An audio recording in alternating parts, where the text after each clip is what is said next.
రొమ్ము క్యాన్సర్ అనేది ఇవాళ మహిళలకు ఒక పెద్ద భయంగా పరిణమించింది. నడి వయసులోకి వచ్చాక రొమ్ముల్లో ఏ చిన్న మార్పు కనిపించినా అది క్యాన్సర్ తాలూకు సంకేతమేమోనని భయాందోళనకు గురవుతున్నారు. అయితే రొమ్ముల్ని చేతులతో స్వయంగా పరిశీలించుకుంటూ ఉండడం, కనీసం ఏడాదికోసారైనా మెమోగ్రామ్ పరీక్షను చేయించుకుంటూ ఉంటే బ్రెస్ట్ క్యాన్సర్ ఆనవాళ్లను ఆదిలోనే పసిగట్టడానికి వీలవుతుంది. మెమోగ్రామ్లోనూ ఇవాళ విప్లవాత్మక మార్పులెన్నో వచ్చాయి. డిజిటల్ మెమోగ్రామ్ అలాంటిదే.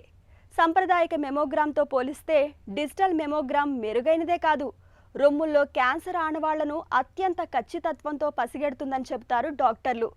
రొమ్ముల్లో క్యాన్సర్ బీజాల్ని పట్టించే అత్యాధునిక పరీక్ష డిజిటల్ మెమోగ్రామ్ గురించిన పూర్తి వివరాల్ని డాక్టర్ని అడిగి ఇప్పుడు తెలుసుకుందాం.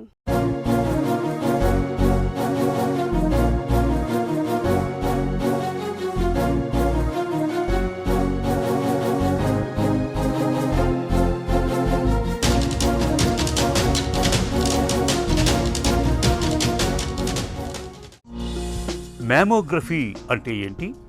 ఎప్పుడు ఎలాంటి సందర్భాల్లో చేస్తారు? మ్యామోగ్రఫీ సింపుల్గా చెప్పాలంటే ఇది ఎక్స్రే ఆఫ్ ది బ్రెస్ట్, రొమ్ముకి తీసే ఎక్స్రే.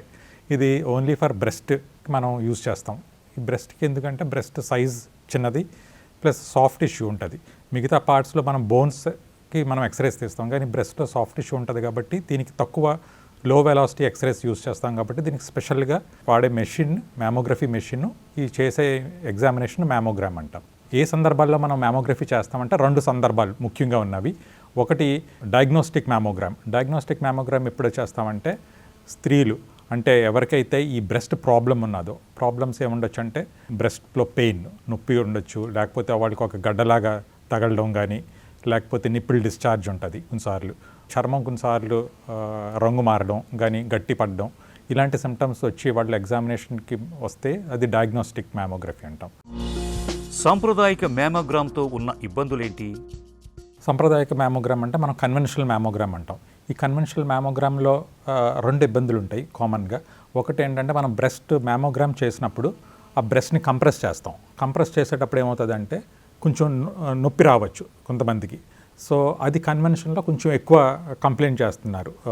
సెకండ్ ఏంటంటే ఈ కన్వెన్షనల్ మ్యామోగ్రాఫ్ మనం చేసినప్పుడు టెక్నికల్ ఫ్యాక్టర్స్ ఉంటాయి. అంటే రేడియోగ్రాఫర్ ఎవరైతే ఈ మ్యామోగ్రామ్ తీస్తున్నారో వాళ్ళు కొన్ని టెక్నికల్ ఫ్యాక్టర్స్ అడ్జస్ట్ చేయాల్సి ఉంటుంది. ఒకవేళ ఇది కరెక్ట్గా లేదు అంటే మళ్ళీ మనం వాళ్ళని పిలిచి మళ్ళీ రిపీట్ చేయాల్సి ఉంటుంది ఎగ్జామినేషన్. దానివల్ల ఒకటి టైం మనకి వేస్ట్ అవుతుంది. సెకండ్ మళ్ళీ మ్యామోగ్రామ్ చేయాలంటే దానివల్ల కొన్ని ఈ రేడియేషన్ ఇష్యూస్ కూడా ఉంటాయి. డిజిటల్ మ్యామోగ్రామ్ అంటే ఏంటి? దీంతో ఉన్న ప్రయోజనాలు ఏంటి? అడ్వాంటేజెస్ ఏంటంటే డిజిటల్ మ్యామోగ్రామ్ వల్ల ఈ ఇందాక కన్వెన్షన్లో మనం చెప్పిన ఏదైతే డిఫికల్టీస్, ఒకటి టెక్నికల్ ఫ్యాక్టర్స్, అవి దాని మీద ఎక్కువ మనం డిపెండ్ అవ్వాల్సిన అవసరం లేదు. ఎందుకంటే మనం ఆల్రెడీ ఒకసారి ఎక్స్పోజ్ చేయడం అంటే ఒకసారి మనం మ్యామోగ్రామ్ ఫిల్మ్ షూట్ చేసిన తర్వాత అది మనం కంప్యూటర్లో అడ్జస్ట్ చేసుకోవచ్చు, కాంట్రాస్ట్, రెజల్యూషను. కన్వెన్షనల్ మ్యామోగ్రామ్తో కంపేర్ చేస్తే డిజిటల్ మ్యామోగ్రామ్ ఇమేజెస్ షార్ప్గా, రెజల్యూషన్ మచ్ హయ్యర్గా ఉంటుంది. దానివల్ల ఏంటంటే చిన్న క్యాన్సర్స్, చిన్న అబ్నార్మాలిటీస్ బ్రెస్ట్లో ఈజీగా డిటెక్ట్ చేయడానికి అవుతుంది. డిజిటల్ మ్యామోగ్రామ్ ప్రొసీజర్ ఎలా ఉంటుంది? పేషెంట్ మన డిపార్ట్మెంట్కి మ్యామోగ్రాఫ్కి వచ్చినప్పుడు వాళ్ళ హిస్టరీ తీసుకుంటాము, కన్సెంట్ ఒకటి తీసుకుంటాము. కన్సెంట్ తీసుకున్నాక ఒక లేడీ రేడియోగ్రాఫర్ కానీ టెక్నీషియన్ కానీ ఉంటారు మ్యామోగ్రామ్ తీయడానికి. సో పేషెంట్ లోపలికి తీసుకెళ్ళి డ్రెస్ మార్చుతారు, ఒక గౌన్ వేస్తారు. గౌన్ వేసిన తర్వాత మ్యామోగ్రాఫ్ మెషిన్లో అక్కడ ఒక హై స్టూల్ ఉంటుంది, స్టూల్ మీద కూర్చోబెట్టి ఆ బ్రెస్ట్ ఏదైతే ఉన్నదో టేబుల్ మీద పెట్టి దాన్ని కంప్రెస్ చేస్తాం ఒక ప్లేట్ తోటి. ఈ ప్రొసీజర్ ఒక 5-10 మినిట్స్ ఉంటుంది. ఈచ్ బ్రెస్ట్కి 2 వ్యూస్ అంటే 2 ఎక్స్రేస్ తీస్తాము. అలాగే రైట్ సైడ్, లెఫ్ట్ సైడ్ 2 తీసిన తర్వాత పేషెంట్ బయట వెయిట్ చేయొచ్చు. ఒక 5 మినిట్స్ తర్వాత ఎక్స్రేస్ చూసిన తర్వాత అంతా బాగుందంటే పేషెంట్ తిరిగి ఓపీడీకి వెళ్ళొచ్చు. డిజిటల్ మ్యామోగ్రామ్ సురక్షితమేనా? డిజిటల్ మ్యామోగ్రామ్లో ఏ విధమైన మన హెజిటేట్ చేయాల్సిన అవసరం లేదు. డిజిటల్ మ్యామోగ్రామ్ యాక్చువల్లీ అది కొంతమంది ఇన్వేజివ్ అనుకుంటారు. ఇన్వేజివ్ అంటే ఏదైనా సూది పరీక్ష కానీ లేకపోతే ముఖ పరీక్ష కానీ, అటువంటిది ఏం కాదు. ఇది like any X-ray only. Chest X-ray మనం ఎలాగ తీపించుకుంటామో అలాగే మ్యామోగ్రఫీ కూడా తీస్తాము. కొంతమంది రేడియేషన్కి ఎక్స్పోజ్ అవ్వడం వల్ల మళ్ళీ క్యాన్సర్స్ ఇవి అని భయపడతారు, కానీ ఇందులో చాలా తక్కువ రేడియేషన్ డోస్ మనకి వస్తుంది. చెస్ట్ ఎక్స్రేకి ఎంత మనం డోస్ ఇస్తామో దానికన్నా తక్కువే ఈ మ్యామోగ్రాఫ్కి ఎక్స్పోజ్ అవుతారు పేషెంట్స్. డిజిటల్ మ్యామోగ్రామ్ ఫలితాన్ని ఎలా మదింపు చేస్తారు? డిజిటల్ మ్యామోగ్రామ్ ఈ ఎక్స్రేస్ తీసిన తర్వాత ఒక క్వాలిఫైడ్ రేడియాలజిస్టు చూసి రిపోర్ట్ ఒకటి ఇస్తారు. సో మనం ఇందులో ఎక్స్రేస్లో మనం చూసేది ఏంటంటే బ్రెస్ట్ టిష్యూ ఎలా ఉన్నది, ఆ బ్రెస్ట్ టిష్యూ కూడా ఏజ్ బట్టి డిపెండ్ అవుతుంది. యంగర్ ఏజ్లో కొంచెం డెన్స్ బ్రెస్ట్ ఉంటుంది. ఆఫ్టర్ 40 యూజువల్లీ మనం మ్యామోగ్రామ్స్ చేస్తాము. ఆ బ్రెస్ట్ కంపేర్ చేస్తాం right side left side abnormalities ఏమైనా ఉన్నావా అని.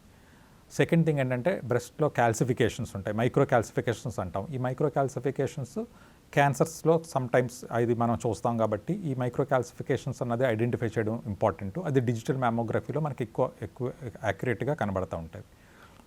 అదేవిధంగా ఏమన్నా ఈ బ్రెస్ట్లో గడ్డలు ఏమైనా ఉన్నంటే ఆ గడ్డల సైజు, తర్వాత ఆ మార్జిన్స్ షార్ప్గా ఉన్నాయా, స్మూత్గా ఉన్నాయా, ఇర్రెగ్యులర్గా ఉన్నాయా, ఎందుకంటే దాన్ని బట్టి మనం అది బినైనా లేకపోతే క్యాన్సర్ అన్నది చెప్పడానికి అవుతుంది.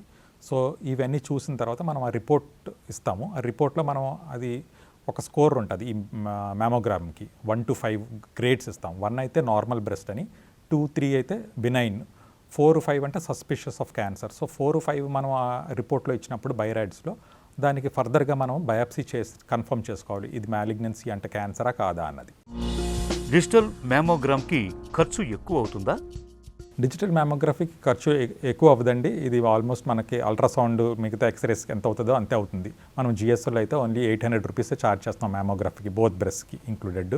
ఇదే కాకుండా మనం మ్యామోగ్రఫీ చేసిన ప్రతి పేషెంట్కి మ్యామోగ్రఫీతో పాటు అల్ట్రాసౌండ్ అంటే సోనోగ్రామ్ ఆఫ్ ది బ్రెస్ట్ కూడా చేసిస్తాము. ఆ రెండు కంపేర్ చేసి ఫైనల్ రిపోర్ట్ ఇస్తాం కాబట్టి ఇది చాలా ఖర్చు అయినది అయితే కాదండి. డిజిటల్ మ్యామోగ్రామ్పై ఎలాంటి అవగాహన అవసరం? ఒకప్పుడు మోర్ దెన్ 50 ఇయర్స్లో స్త్రీల్లో మనం ఎక్కువ క్యాన్సర్ చూసేవాళ్ళం. ఇప్పుడు లాస్ట్ 3-4 ఇయర్స్ నుంచి యంగర్ ఏజ్ అంటే 50% of the cancers, breast cancers మనం 25 to 50 ఇయర్స్ ఏజ్ గ్రూప్లో చూస్తున్నాం. అంటే ఇంకా చిన్న వయసులోనే క్యాన్సర్స్ వస్తున్నాయి. సో ఎర్లీగా డిటెక్ట్ చేయడం వల్లే వచ్చే లాభం ఏంటంటే treatment complete recovery from breast cancer possibility ఉంటుంది the earlier you detect. So ఇప్పుడు according to WHO screening guidelines 40 years and above రెగ్యులర్గా స్క్రీన్ చేయించుకోవాలి. ఆధునిక మహిళను ఎంతగానో భయపెడుతున్న బ్రెస్ట్ క్యాన్సర్ను ఆదిలోనే పసిగట్టేందుకు డిజిటల్ మెమోగ్రామ్ ఎంతగానో సహాయపడుతుంది. నడి వయసు దాటాక ప్రతి మహిళ కనీసం ఏడాదికోసారైనా ఈ పరీక్షను చేయించుకుంటే చాలు బ్రెస్ట్ క్యాన్సర్కు తొలి దశలోనే సమాధి కట్టేయచ్చు.